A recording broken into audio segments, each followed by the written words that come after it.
Perhaps I can give him justice.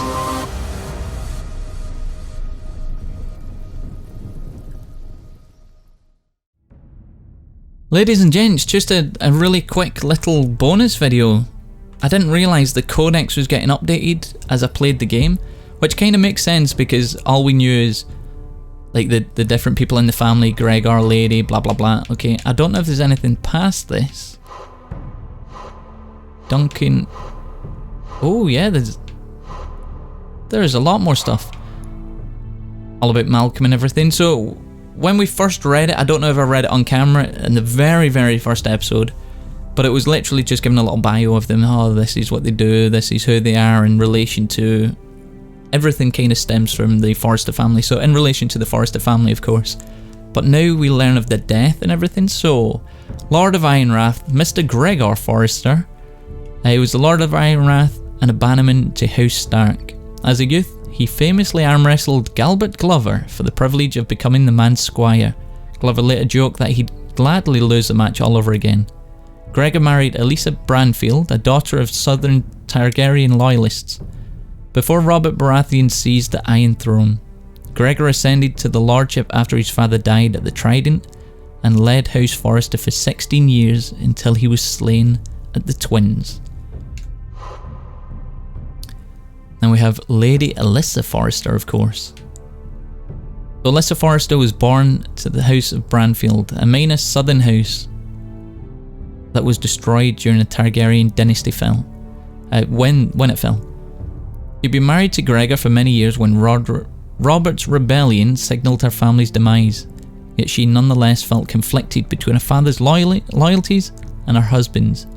In time, Alyssa came to feel that Ironrath was her true home and she embraced her role as Forrester matriarch. Lady Forrester swallowed poisoned wine while attempting to kill Ludd. Her sacrifice led to both their deaths and started the Battle of Ironrath. Man, I wish it could have been different. Rodders. Rodders was a just person. I really enjoyed playing Rodders. Like trying to get the moral decisions. He went in there and he tried to submit and nothing was working. There was just getting shat on. So we grew a bit of a backbone. We seen what it was doing to the family. We stood up for ourselves. And it gave us the title, what was it, Rodders the Brave? Something like that. Anyway, Roderick Forrester, Lord of Ironrath. He was trained from an early age to shoulder the burdens of leadership. In truth, he was built for the role, strong, charismatic and formidable in the battlefield. When Robb Stark called his banners to war, Lord Forrester asked Roderick to stay behind and protect Ironrath. But Roderick would have none of it. Instead, he rode off at his father's side and led Forrester cavalry, with such valour that his name came to be feared amongst the ranks of the Lannister soldiers. Roderick served well as Lord Ironrath, despite his injuries that he sustained at the Twins. He ultimately sacrificed his life for his family, and shortly after his brother Asher's return to Westeros. Speaking of Asher, he was exiled. I don't know why he was exiled, I kind of forget, but well, maybe this will tell us. So he'd always been a rebellious youth, brawling in taverns, sleeping with whores and finding ways to raise his father's ear. But his life took a dark turn when at age 17 he fell in love with Gwyn. We could have kind of just married off and been the bitches to the White Hill. That was never going to happen though, was it? Let's be honest. So the eldest daughter of his father's bitter rival. Bloodshed ensued and Lord Forrester faced a grim choice: go to war or exile Asher across the narrow sea. He chose the latter, and Asher spent many years living in Essos, until finally returning from Slaver's Bay to join his family's fight for the survival. Though he fought valiantly, he sustained grievous wounds at the Battle of Ironrath and fled the field with the help of his sentinel. Asher's fate remains unknown. We're coming back, Forresters. Little Mira, I really enjoyed playing Mira Forrester. I wish I kind of played her a little bit differently, like I should have learned from her naivety early on. She was kind of humble and honest, but we got blow after blow, like, no, we can't do it, no, we can't help you, we're all in it for ourselves. Maybe if I would have hardened her up as a character and become a little bit more cutthroat and ruthless. But she's a Forrester and she's loyal and she's headstrong. So maybe I played her the right way. I feel like I played her the right way.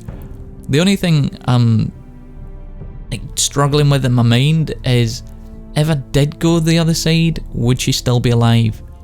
And you can't really afford to think like that, because everyone dies. It's the Game of Thrones. All the lovable characters die. She would have just died with less honour and dignity. So I guess I did play her. I played her the way that I wanted to play her. And hopefully you guys appreciate that. It's not always the right choice. It's hard trying to stay within character, kind of, when you know for a fact a choice is going to lead to her getting her head cut off. That was hard. That was a fucking hard choice. Anyway, Lady Forrester wanting her eldest daughter to learn the ways of the Southron Court, arranged for Mira to serve as a handmaiden to Marjorie Tyrell. To Mira's great surprise, she enjoyed attending Marjorie at the High Garden and followed her to King's Landing with enthusiasm. Seeking to aid her family, Mira embraced the intrigue of King's Landing and formed political alliances with powerful figures at court. As her influence grew, however, she made dangerous enemies. Her scheming was the seed of her own demise. Ultimately, Mira's allies turned their backs and she was executed for conspiring against the crown. Conspiring? What was I thinking? But she was executed. Little Ethan, we didn't see much of him, but we tried to be like this big puff out, chest out, I am the Lord type person with him. Didn't go well. Whereas his older brothers were natural warriors, Ethan had always found himself drawn to pursuits of the mind, particularly music and books, not boots. Probably wore boots as well though. He also bore a great love for the towering trees of the Ironrath, a love he shared with his twin sister Talia. Ethan was just a boy when House Forrester joined the War of the Five Kings, but by war's end he was thrust into the role he was unprepared for. Sadly, his lordship did not last long. Ethan was murdered in cold blood by Ramsay Snow, the bastard son of Roose Bolton. Little Talia, she went through a couple of troubled stages there. I'm kind of happy that we didn't really get to play as Talia, because I don't know, she was very, very revenge driven. She was vengeful as hell. And she seemed to make a couple of silly little comments that I'm just happy we didn't get to play her. So she's a second born daughter. During her 4th pregnancy, Lady Forrester dreamed she would birth a daughter with a voice like summer rain. But as fate would have it, she gave birth to a boy, the infant Ethan, wailing for hours until Lady Forrester entered a second labour, this time birthing the girl. She named the girl Talia after her own mother, and from then on, Ethan hardly ever cried. Her dream came true, for Talia has a lovely singing voice. She does indeed. Though her tunes have all been sad ones since her twin brother's murder. Of course, after the fall of House Forrester, it'll be a wonder if she'll ever sing again. Talia escaped the Battle of Ironrath with her severely injured brother Asher. Her current whereabouts is unknown. Maybe we do get to come back and play as her. Is she going to be vengeful? Probably. So Ryan Forrester. The last of the Forrester's children, Ryan grew up idolising the older siblings and spent many an hour chasing Ethan and Talia through the grove. His youth had been pleasant and shielded from responsibility, but recently Ryan's innocence has begun to fade. When the war began, Ryan was too young to understand why Rodgers and his father were leaving home, but the grim realities at the House of War have been impossible to avoid, and Ryan became a Whitehill hostage. He was returned to his family for the wedding of Gwyn and Asher, but the joy of the reunion was cut short by bloodshed. He escaped the Battle of Ironrath with Beshka the Basilisk, their current whereabouts unknown. And little Gerard, wee Jerry boy, ranger of the Night's Watch. Gerard was raised on the stories of heroism about the likes of Arthur Dane and Saemund Starrise. Though the son of a pig farmer, he has always aspired to one day become a warrior. With the help of his uncle Duncan, who had risen from the lowborn origins to become Castellan of Ironrath, Gerard found work in Lord Forrester's stables, rising through the ranks to eventually be named his squire.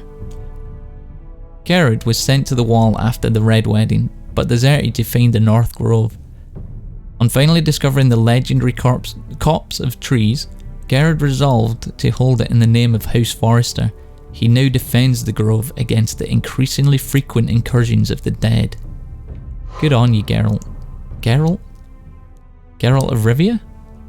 Oh, there's a little sneaky appearance. Duncan. Duncan. Oh wait, that's Uncle Duncan. That's not this guy. Okay. Duncan, yeah, you're alright. As a boy, Duncan showed much talent for managing his family's farm that everyone assumed he'd one day take it over. However, Duncan was fated to run more than fields and a pig pen. In time, he struck up an unlikely friendship with Gregor Forrester, the heir to House Forrester. The two grew close, and when Gregor became Lord, he named Duncan as his castellan. Many eyebrows were raised, and perhaps for good reason, for Duncan eventually turned traitor, working in secret. Oh, you are the scumbag. Working in secret for House Whitehill. When his treachery was discovered, he was imprisoned, only to be freed by Talia Forrester during the siege of Wait, Talia, you freed him? As the fortress burned, the unlikely pair escaped, and Duncan vowed to atone for the damage that he'd caused. When did I miss the escape, or is that something that just kind of happened as a sideline? Oh wait, he did turn up. Yeah, that's right. So Sir Royland de Gore, Ironrath's Master at Arms. So he joined Lord Forrester's army after his family was wiped out by Ironborn during Balin Greyjoy's rebellion. De Gore had a neutral grasp of military tactics and strategy, and he came to play a crucial role in the siege of the Pike that ended the war. In the month that followed, King Robert awarded Royland a knighthood, and Lord Forrester asked him to serve as Ironrath's Master of Arms. A position he held until the Forresters fell. A position that he held until the fortress fell to the Whitehills. Royland fought bravely during the Battle of Ironrath, saving his lord's life and helping him flee the field. Unfortunately, the loyal sentinel was killed in the melee. So, yeah, Duncan showed up at the end. I thought it was this guy that showed up at the end. Oh, interesting. Okay, so the Maester. I'm sorry for saying that you're a traitor, that you couldn't tend to my wounds. I got mixed up. I got combobulated. So, originating from a minor house of the Vale, Maester Ortegrin studied at the Citadel in the hope of being assigned to the Eyrie. That big old crazy castle where we make people fly, mummy. But by the time he'd earned enough links on his chain to graduate from Acolyte, John Arryn had been murdered, and the south was in turmoil. The Citadel ultimately assigned Maester Ortegrin to Ironrath, where he soon came to respect the Forrester family's honour and integrity. He served the Forresters with pride until his death at the Battle of Ironrath. But you died as well? I'm sorry. Malcolm, Lady Forrester's brother. A young man, Malcolm was the black sheep of the Branfield family. He liked to roam the countryside in the style of a hedge knight, refusing his father's offers of marriage and the lands. Malcolm fought bravely alongside the brothers when House Branfield fell. He and his sister were the only two survivors. In recent years, Malcolm has lived his life with Lady Alyssa's new family at Ironrath, and it is the last of the Branfield line. Malcolm travelled to Slaver's Bay in search of his nephew Asher, and ultimately remained there as an advisor to Daenerys Targaryen. So now we learn about Ironrath, the ancient seat of the House Forrester. Once an imposing stronghold surrounded by towering ironwood trees, Ironrath was an ancestral home of the Forresters, built over 1500 years ago by Cedric Forrester and his triplet sons. The fortress stood as a testament to the strength and endurance of Ironwood itself. More than one visitor called Ironrath the most striking keep in the north. Even Ned Stark was said to be envious. Now the holdfast will draw few admirers. It was badly burned to the Whitehills during the Battle of Ironrath, and while still defensible, is no longer so pleasing to the eye. That's really cool. So I just figured I'd do a quick video to show that. Now we can check our choices. We've already done all of the choices in all of the lands. It doesn't actually say what you are though at the end, does it? I think we've done good things. You guys let me know how the comments down in the comments whether you enjoy episodes like this. Do you like seeing the codex in these type of games? Do you like hearing the stories, seeing how the stories unfold, or how the developers want you to read their story in chronological order like that? If you do, I'll do more of it. But until next time, thank you very much for watching. As always, take great care of yourself, be good, be safe, and I'll see you in the next one.